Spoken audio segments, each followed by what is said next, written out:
नजर आएगी मेरे नबी का दामन छूने के बाद मेरे नबी का दामन छूने এটা ছোট্ট করে উর্দু হয়ে যাক খালি কবি রহমতুল্লাহ সাহেবের সঙ্গে ছোট্ট একটি গান করতে গিয়ে শোনাবো। কবি বলছে, আল্লাহ পাক রব্বুল আলামিন আমার আপনার নবীর নাম হচ্ছে মুহাম্মদ। একটা জিবিএল বক্স হলে আমার নবীর আগে কোনো নবীর নাম রাখা হয় না। সে দাঁত উঁচুকে দিয়েছে মোহাম্মদ একটাই নবীর নাম, তিনি হলেন কে?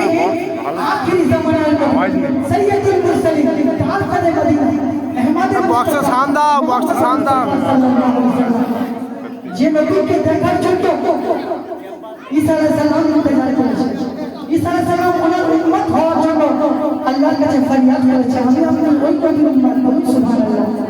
তো আমার আপনার নবীর মান মর্যাদা কত সুন্দর, সুন্দর কথা বলছেন। এনার গলার টান নেই। আচ্ছা, তাহলে নবী প্রশংসা আমরা মনে করতে হবে, তাই তো? তো আমার নবী হযরত মুহাম্মদ সাল্লাল্লাহু আলাইহি সাল্লাম তিনি যখন এই পৃথিবীর জমিনে আসলেন, ধরাতলের জমিনে পদার্পণ করলেন, তার জন্য সকল কায়নাতের আমার নবী কোথায় কোথায় বিরাজ করছে সেই সম্পর্কে বলছে শুনুন। আর আমার নবী এই মধুমাখা নামটা কত মিষ্টি সেই সম্পর্কে কবি লিখছেন এবং আপনারা বলছেন, গলাটা ভালো।